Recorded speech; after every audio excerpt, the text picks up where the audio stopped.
Hello and welcome to Nicholas Genetics Lessons, and today's problem is find how many sequences could be generated from consensus sequence. And here is a consensus sequence, and I slightly modified original question.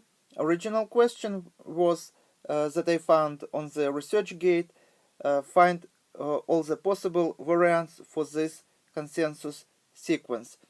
Some of the people offered to write special computer program in order to find all the possible sequences, and my first impression was that there is not so many possible variants, and probably this would be much faster to solve this problem just with pen and piece of paper. So let's find first how many different variants are possible for this consensus sequence.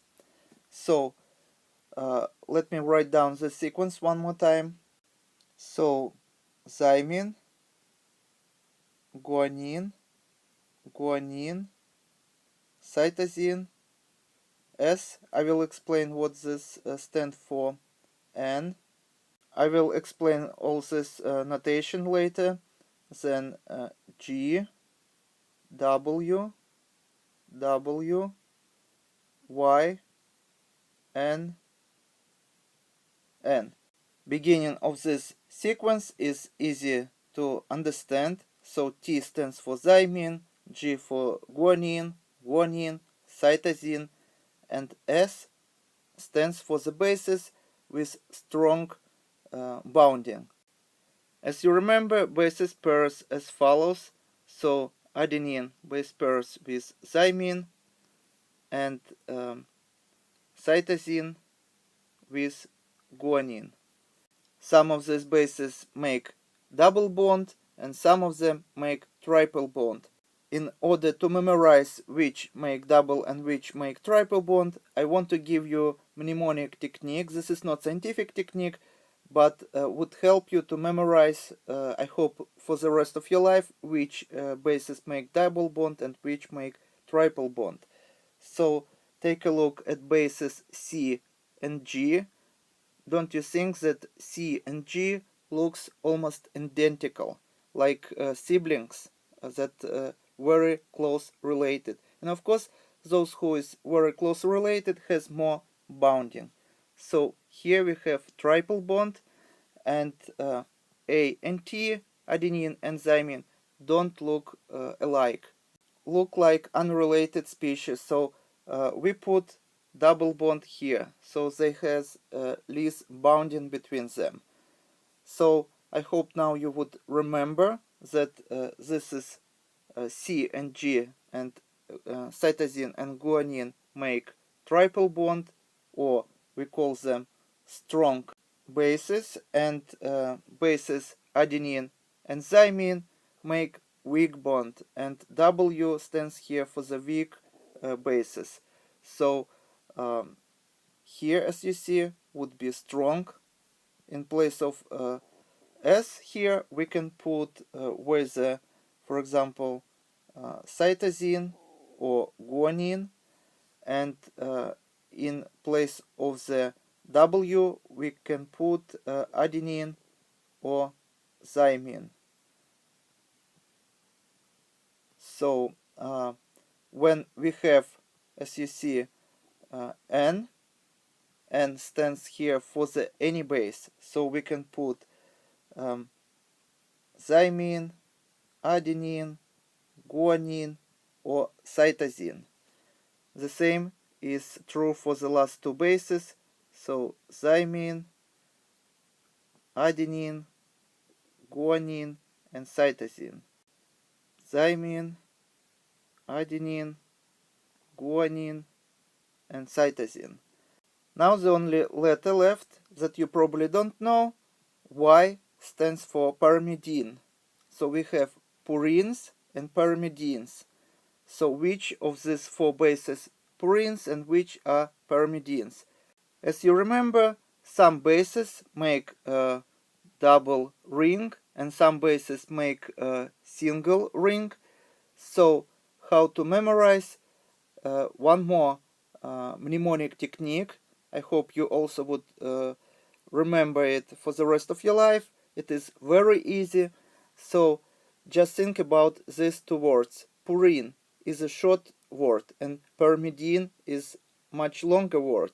So now make a note for yourself that long word stands for the base with only one ring. This is maybe not very logical to you, but actually this is easy to memorize. In other words, we can call pyrimidines cut version of the purines. Purines with two ring bases with two rings. And as you see here, we have C and T. We can connect these two letters as cut version. So C and T would make only one ring, and adenine and guanine would make bases with two rings. And such base pairing allows that double-stranded DNA would have even wise on all lengths of the double-stranded DNA. So once again, cut, C and T would have only one ring. So Y stands for pyrimidines, and this is whether C or T. So whether cytosine or thymine. So now when we know all the possible bases, then can take places here. So we can consider this is free place that can be taken whether by thymine or adenine, or for example cytosine or thymine, or any of the four bases here for the last two bases. And here we also have four variants here and two variants here.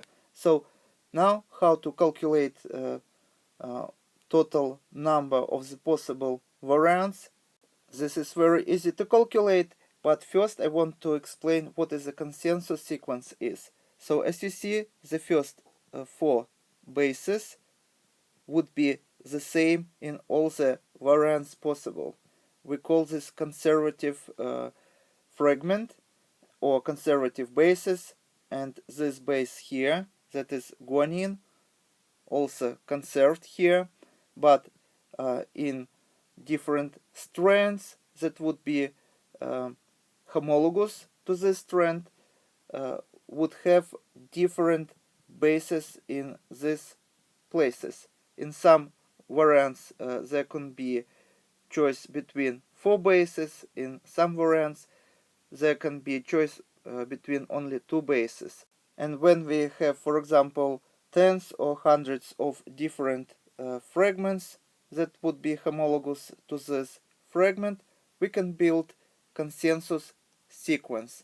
So we can show some bases that is conservative, and we can show some bases that is not conservative, like here. Any base can be put here, but some would be some kind of variant of conservancy, because as you see, not any base can be put here, but only certain bases can be found here.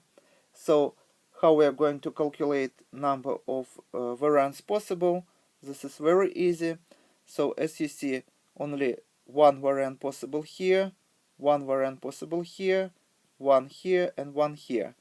But here we have two variants, four variants here, one variant here, and two variants here, two variants here, two variants here, four variants here, and four variants here. And now everything we have to do is just multiply all these variants. Of course, when we multiply one by one, we are going to get 1. So this won't produce any variance. I just want to show you with different color, but those positions that we may have different choices, we may have different variants. These positions would generate different variants of this consensus sequence. So we multiply 2 by 4, that would generate 8 different variants, and this position wouldn't produce any variance to us, and next position would produce variance, and all the rest. So basically now we just have to multiply all these numbers shown in red, because those that is conservative wouldn't affect our calculations. And our answer would be that 1024 variants exist that we can build using this consensus sequence. I would say that to solve this problem manually would be a laborative task, but if you would have less number, for example 100 or 200 different variants, you probably can solve this problem without writing any computer program by using forked line method. And this is just a simple example. So as you remember, the first 4 bases are the same, but the fifth position we may have whether cytosine or we may have guanine. So this is forked line method, and then we on the next position have 4 different variants of the bases. This can be thymine, adenine, guanine, and cytosine, thymine, adenine, guanine, and cytosine. So I don't have much space here, but you understand the idea how to solve this problem using forked line method. But as I said, 1024 variants would be too much even for this simple method. But if you would have, for example, 5, 6, 7 bases with not so many different variants, you would be able to solve such problem very easily manually. And my last comment would be that here where we have thymine in mRNA or in just RNA, we would have uracil here.